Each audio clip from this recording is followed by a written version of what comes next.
This is TWiT. We start off the show with our stories of the week with our awesome guests. Dan, I am looking forward to hearing about your story of the week. My story of the week. It is the time has revolved once again. A year has gone by, and as the prophecy is foretold, we are on the cusp of this year's Apple Worldwide Developers Conference, which is kicking off in just about 10 days, June 9th, I believe, in Cupertino, at which point Apple will take the wraps off of all of this year's announcements.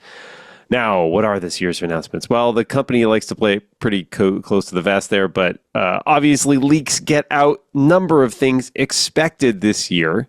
The biggest, perhaps, among which is the rumor that we will see a redesigned look and feel of Apple's operating systems across the board.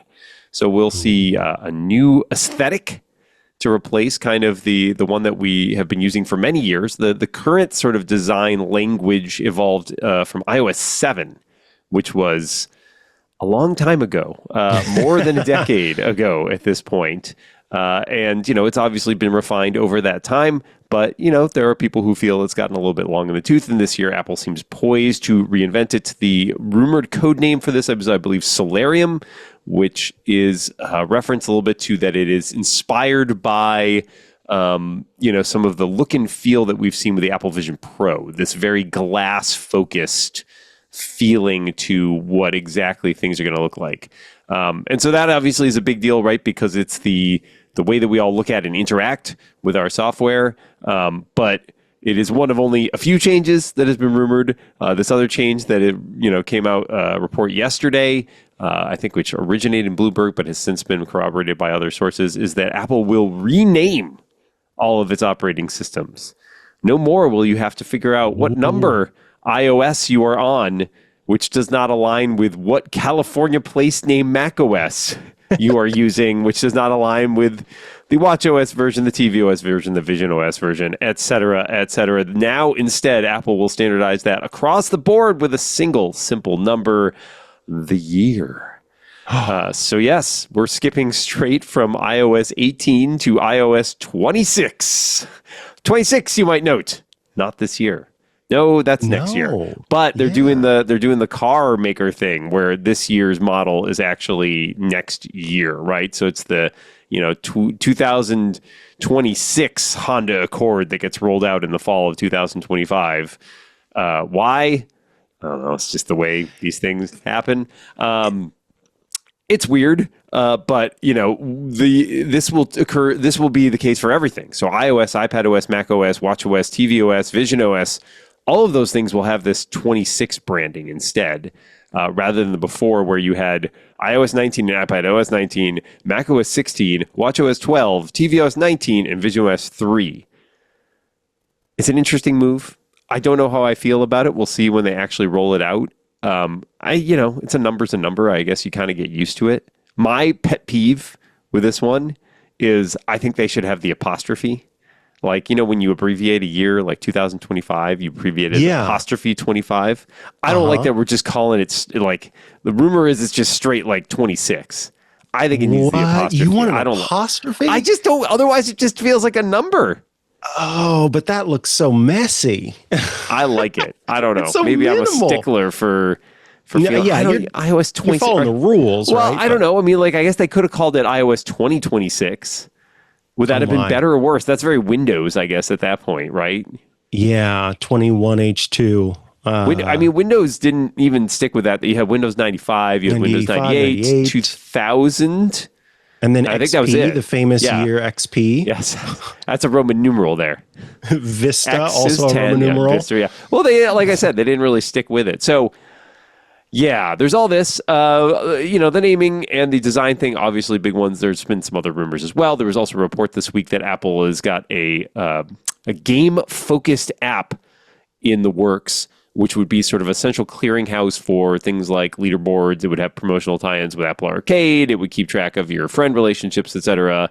And if you're saying to yourself, wait a second, didn't Apple used to have an app that did all that? Game Center, was it? I use that. I know. It's still there. It got demoted. It's no longer an app. It's now just part of the system. And it's mainly a framework for developers to hook into to add the ability like multiplayer and all those sort of functionalities like leaderboards and competitions, etc. But I think they're trying to make it be a destination this time around. I think that's kind of the goal, is to have it be a place that people go like, I want to play a game on my phone, and that they go into this app, whatever it may be called, and that will be sort of the hub. But Apple and gaming has traditionally been something that has not really, it's not exactly peanut butter and jelly, is what I'm saying. You know, it's not something, they've talked a lot. Every once in a while, Tim Cook gets up on stage and talks about how excited he is about gaming. Nobody believes it because it's Tim Cook, who has probably never played a video game in his life. No, he probably plays Wordle. I mean, come on. Yeah, look at him. He probably plays Wordle. But some people don't count that, right? Yeah, I know. And that's fine. But like, he's not exactly making the case for being a passionate gamer in the way that, you know, when Steve Jobs got up there and used to talk about music, right? You could tell that Steve Jobs was into music. He loved music. You could talk about his enthusiasm and his passion for it. You don't get that necessarily with Cook, or I would argue with any Apple executive.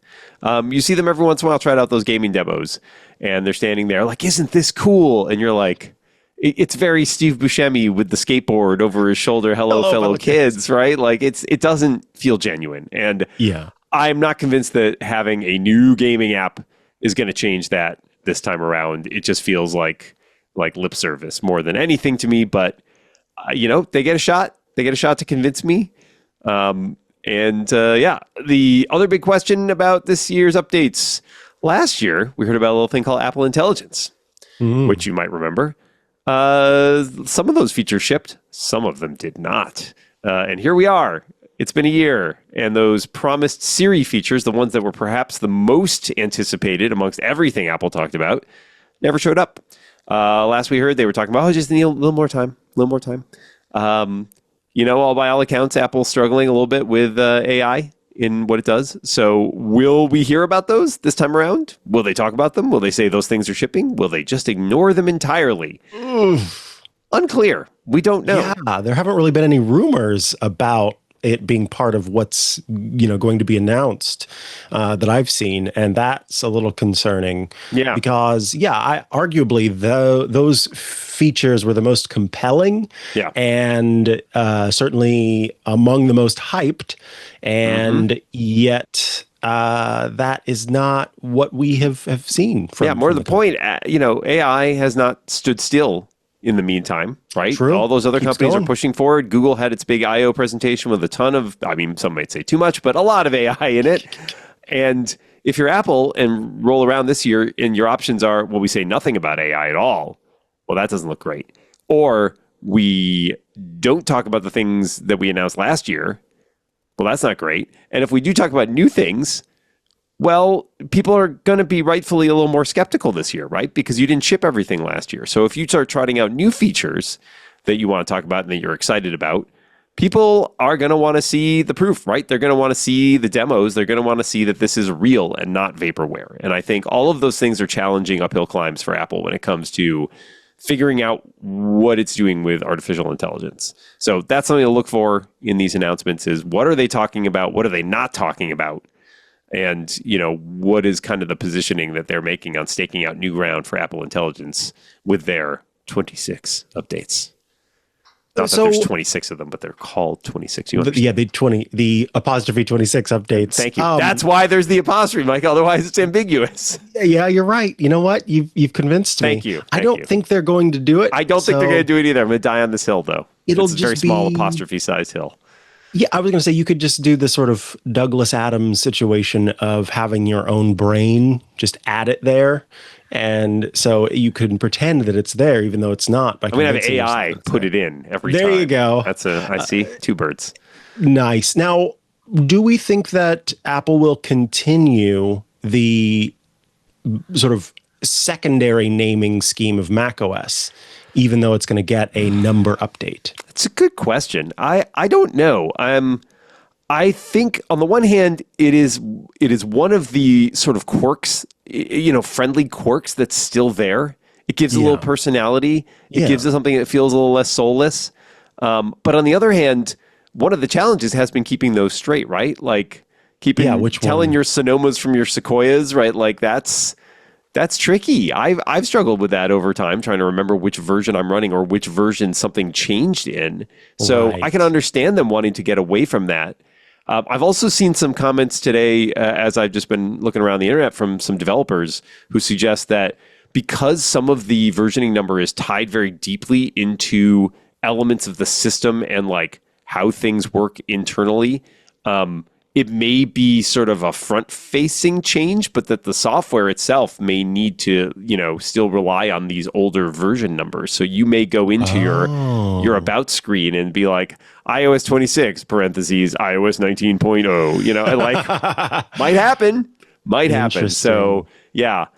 Well, I guess we'll find out in about 10 days, but a lot of interesting questions circling around this year's WWDC. Always an interesting show to watch. But this year I feel like a little more pressure on Apple perhaps than usual.